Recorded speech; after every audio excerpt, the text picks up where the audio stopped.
Have you ever heard the tale of the vanishing wagons? In the canyons of Brassa Lodge, caravans heavy with gold and silver began to vanish without a trace.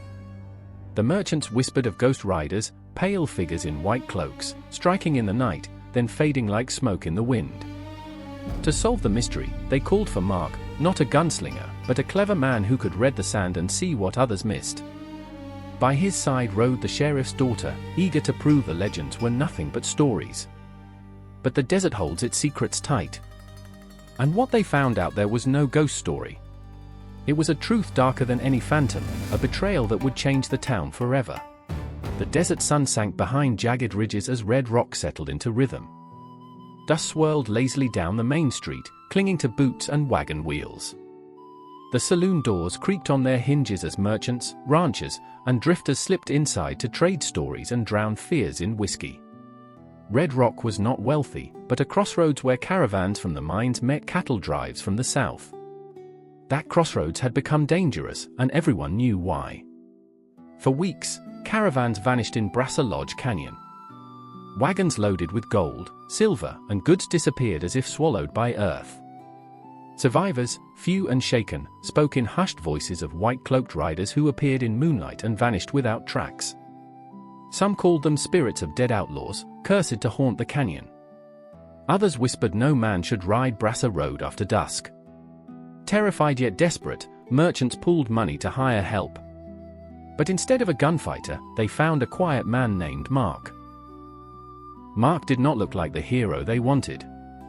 He carried no fancy pistols, only a revolver that seemed seldom used. His frame was lean, his hand stained with dust and ink from maps and notes in his satchel. He was not quick to speak, but when he did, his words cut clean. Mark was known for sharp eyes and a sharper mind, skills to track a hoofprint or the small shift of a wagon wheel. Where others saw chaos, he saw patterns. And so, doubtful yet hopeful, the merchants asked him to face the canyon. That evening, in the smoky saloon, Mark listened as men argued whether ghosts could bleed. Then she appeared, Alice, daughter of Sheriff Donovan. Young but commanding, hair bound back, green eyes fierce, revolver at her hip more comfortably than most men. She had overheard the talk and made her own judgment. "You're all chasing shadows," she said, voice sharp above the din. "There are no ghosts, only cowards too frightened to face thieves. If you want truth, you'll find it with me." The crowd laughed uneasily, but Mark studied her. He saw no fear, only stubborn resolve. When she learned who he was, her expression hardened. "So this is the clever man they hired instead of a real gun?" she asked. "Tell me, Mark, will you chase spirits with your notebook?" He answered calmly, "Guns make noise. Truth hides in silence. If you want to know the canyon, it won't be the fastest draw that gets you there, it will be the sharpest eyes." Their words clashed like steel, the saloon amused, but beneath the tension was agreement. Both sought the truth, Alice to prove the town's fears nonsense and defend her father's name, Mark to uncover patterns and motives behind the legend. By nightfall, it was settled. The next caravan, leaving in 2 days, would not ride alone. Mark would trace every track and shadow. Alice, uninvited but resolute, declared she would join. The merchants protested, but none could overrule the sheriff's daughter. As lamps flickered and desert wind carried whispers, the town buzzed. Some said Mark was doomed, others that Alice would return humbled. A few murmured, "If the ghosts are real, Red Rock will learn who fears them more, the clever man or the sheriff's girl." Outside, the canyon waited, silent. The legend of ghost riders was only beginning. 2 days later, the caravan was ready. Wagons stood lined like tired soldiers in fading light, frames groaning under crates of gold dust, mining tools, and goods for the railhead. Drivers tightened harnesses, muttering prayers they'd never voice in town. Each man knew the stories, how caravans vanished in the canyon. But fear never stopped commerce, and coin silenced hesitation. Mark stood apart, calm and unreadable. He carried no rifle, only his worn revolver and satchel stuffed with maps and notes. Beside him, Alice adjusted her hat, cinching her holster strap. Dressed for battle, she smiled faintly at his plainness. "You're the strangest protector these men ever hired," she said. Mark shrugged. "Strange is what they need." By dusk the caravan crawled into Brassa Lodge. Canyon walls rose like titans, shadows swallowing the wagons. The sky narrowed, sunset fading into purple gloom. Drivers lit lanterns, their trembling flames casting more fear than comfort. Every creak echoed like a gunshot. Horses snorted, ears twitching. Alice rode near the front, hand on revolver, eyes fixed on the trail. Mark lingered behind, scanning the ground, noting each hoofprint and groove. Hours passed. The caravan pressed deeper into the canyon's gut. The air grew heavy, as though the stone listened. Then came the sound, soft, steady, unmistakable. Hooves. Many, but muffled. Drivers stiffened. Mark raised his head. Alice's hand tightened. From the shadows emerged pale riders cloaked in white, hoods hiding their faces, horses moving in eerie silence. Lantern light made them glow like wraiths, circling with patience. Men crossed themselves, muttering prayers. One driver dropped his reins, whispering, "Ghosts." Alice shouted to steady them, though her voice wavered. Even her courage faltered. Mark studied the riders, too precise to be phantoms. But he stayed silent. The first shot cracked. A driver fired blindly. The canyon exploded in chaos. Gunfire ricocheted like hornets, horses screamed, wagons shuddered as bullets tore canvas. The riders returned fire with precision. A lantern shattered, flames leaping across a wagon bed. Goods and gold burst into sparks. Mark ducked low, dragging a wounded man to cover. He drew his revolver but knew he wasn't fast enough. Instead, he crawled through smoke, studying movements, marking where riders circled and broke. Always patterns. Alice rode forward, reckless and fierce, revolver flashing. She shouted to hold the line, green eyes burning with defiance. Bullets grazed her sleeve, but she didn't flinch, her father's daughter, unyielding. Meanwhile, Mark slipped into the canyon's edge. He traced tracks, then laid false ones, dragging lanterns, scattering boots, carving hoof marks leading away. Bandits would follow confusion like hounds, and confusion might save the caravan. The canyon rang with fire and fear. Wagons burned, men cried out, riders swept in and out of smoke. Yet amidst chaos, a strange order formed, not of bullets, but of cunning. Mark's plan had begun. Though Alice cursed his absence, the night would soon prove ghosts could be fooled. The canyon roared like a furnace. Smoke poured from burning wagons, curling into the narrow strip of night sky. Horses thrashed against their reins, hooves striking sparks as drivers fought for control. Bullets screamed and ricocheted, turning Brassa Lodge into a cage of echoes. To the terrified men, it felt as though death itself had come hunting in white. Alice fought like a flame. Her revolver barked steadily despite the chaos. She leaned from her saddle to drag a fallen man clear, then swung back up without hesitation. Fear gnawed at her chest, but she refused to yield. Around her, the men rallied, drawing courage from her defiance. "Stand your ground," she shouted, though nearly drowned by gunfire. Mark was not at the front. He crawled low between wagons, revolver clutched but seldom fired. He knew the truth, he could never match the phantom riders shot for shot. But men left traces, even when pretending to be ghosts. Horses kicked up dust, white cloaks were crude disguises. They relied on fear, not magic. And fear could be broken. Keeping to shadows, Mark dragged a lantern, carving false hoofprints. He scattered boots and boards, as if a wagon had veered off. Each mark was a law. In the smoke, he moved unseen.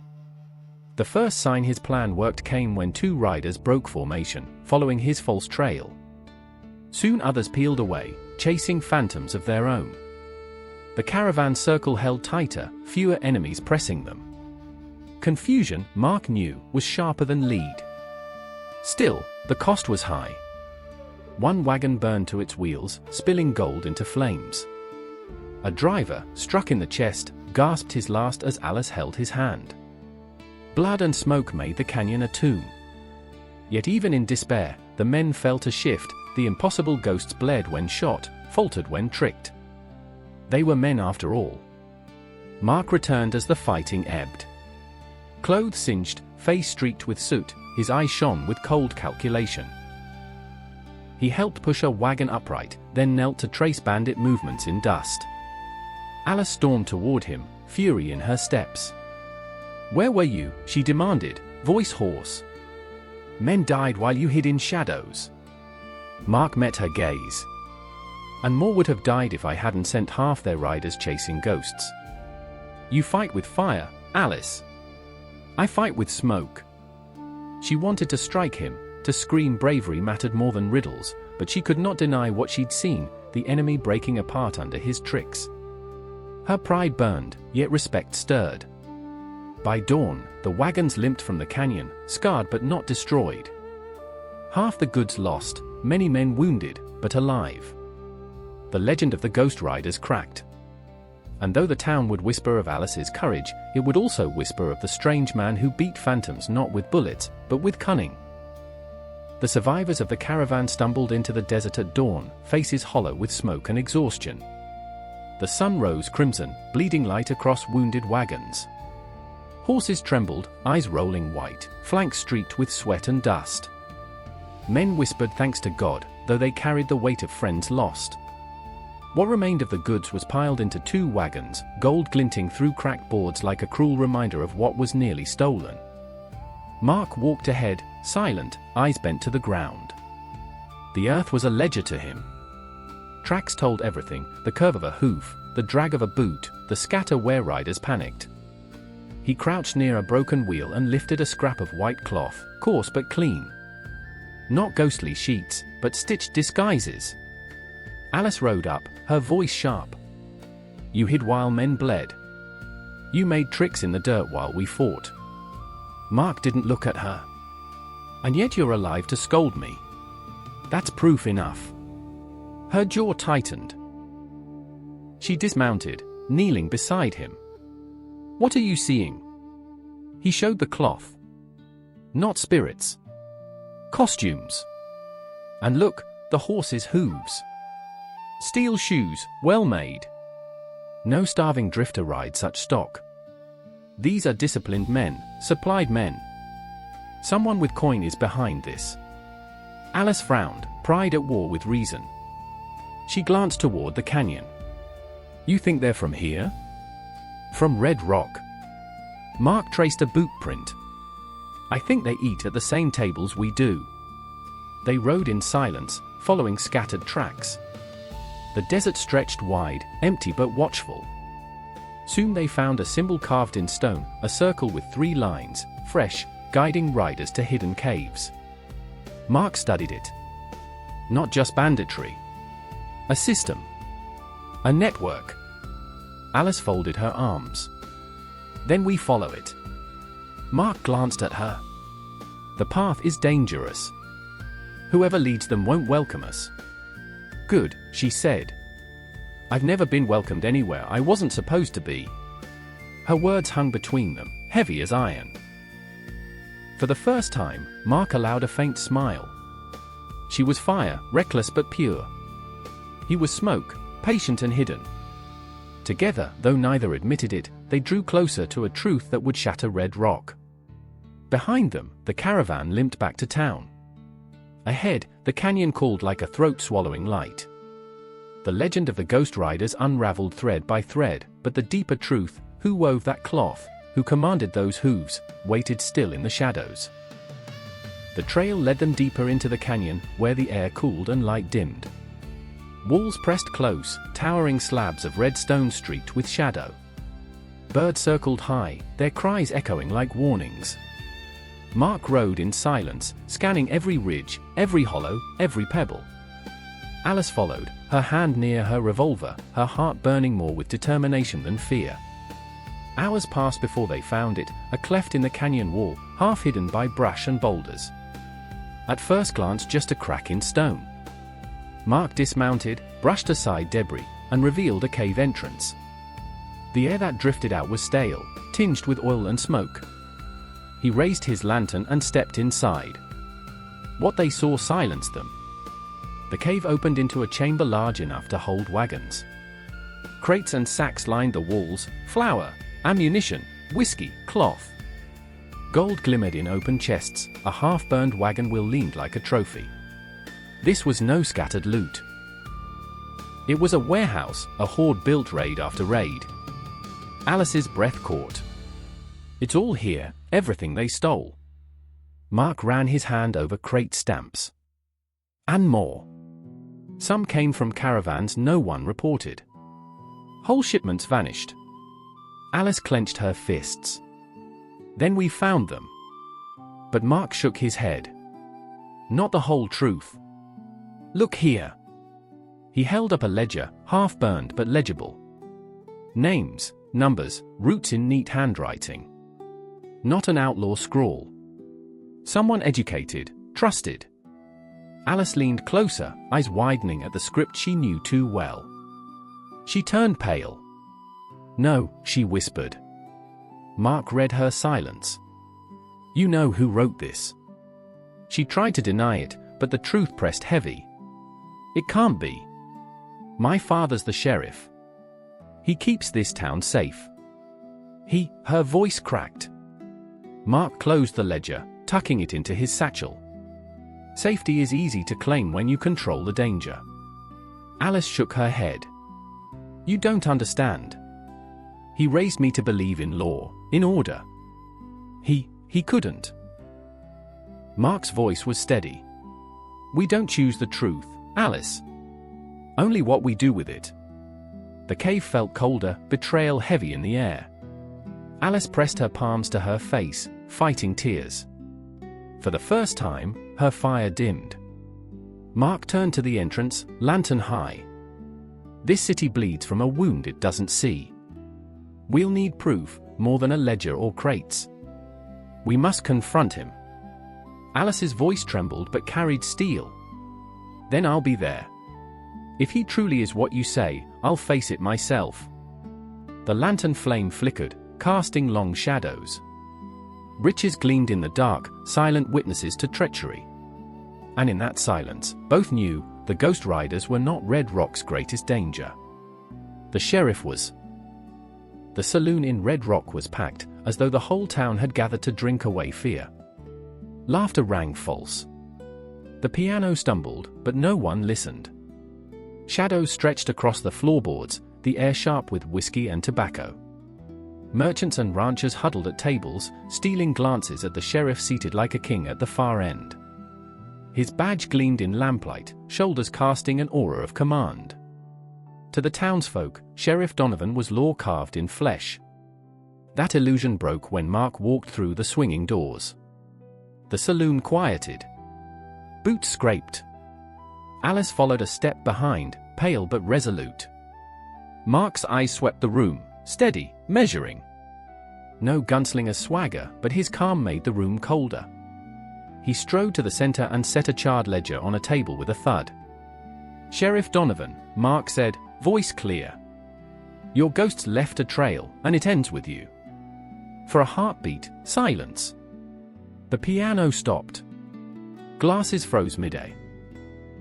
The sheriff turned slowly, a smile flickering on his weathered face. He rose, spurs jingling. You'd best watch your tongue, boy, Donovan growled. Accusing a man of law in front of his people, dangerous game. Alice's breath caught. His voice was calm, but his hand brushed his holster. She looked at her father as though seeing him for the first time, his eyes cold, not the warm guardian she remembered. Mark tapped the ledger. The goods, the gold, the raids, it all ties back here. You dressed thieves in white and called them phantoms. You stole from your own people. Law was your mask. The sheriff's smile widened, without warmth. And who will they believe? A drifter with ink-stained hands?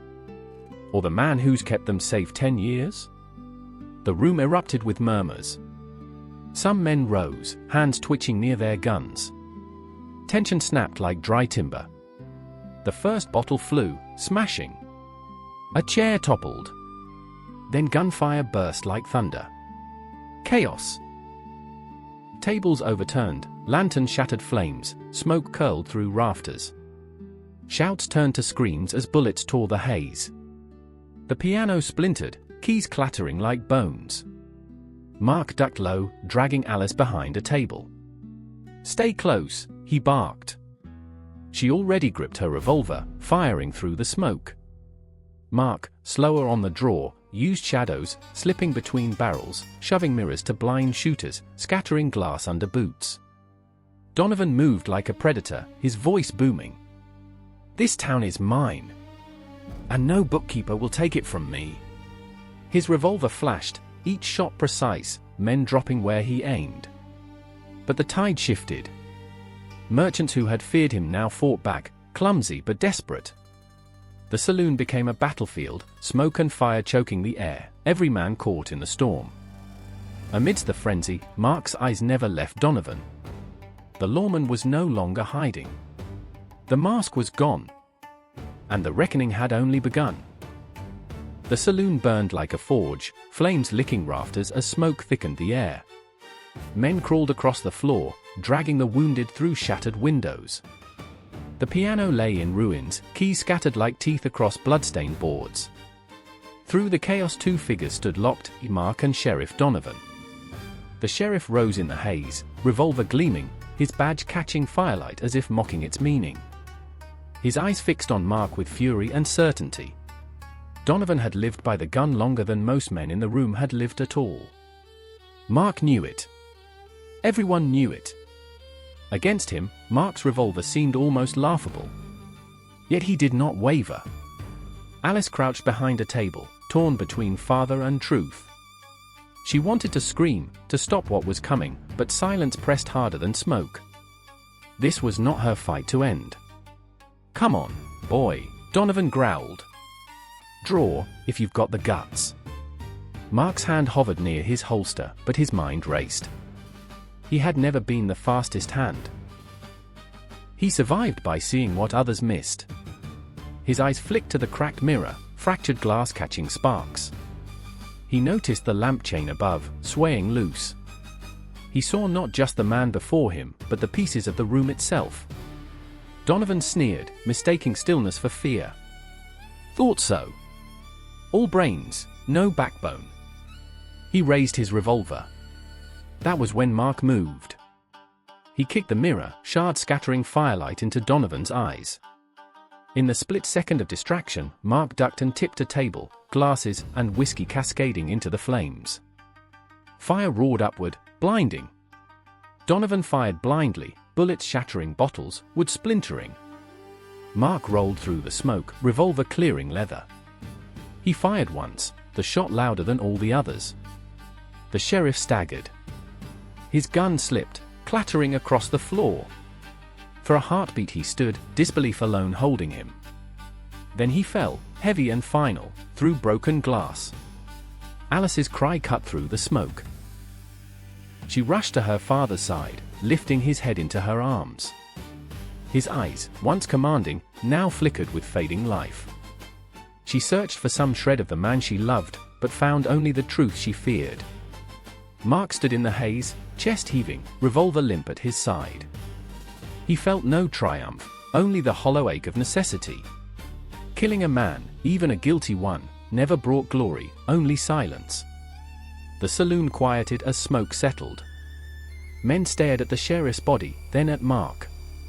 No one spoke, but in their eyes a shift was clear. The law had fallen, truth had taken its place. Alice lifted her tear-streaked face toward Mark, torn between hatred and gratitude. The bond of blood had shattered, but the bond of justice now held its weight. The duel was over.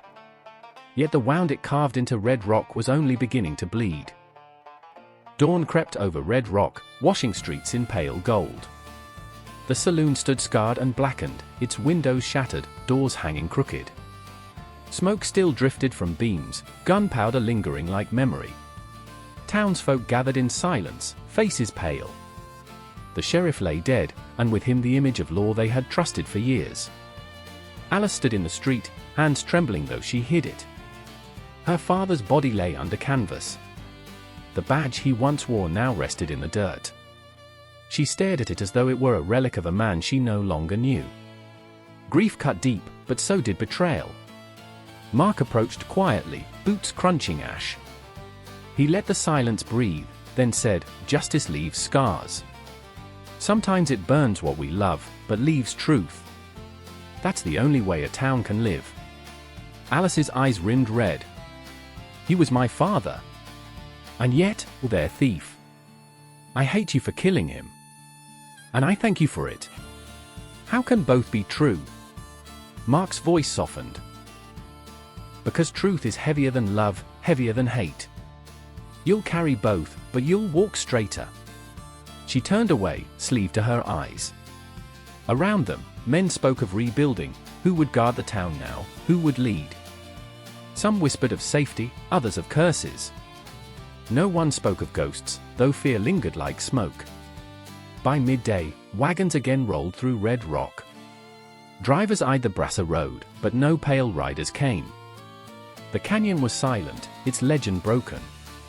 Stories spread faster than horses, how caravans once haunted by ghosts were freed by a quiet man with sharp eyes. That evening, Mark saddled his horse. He wouldn't stay.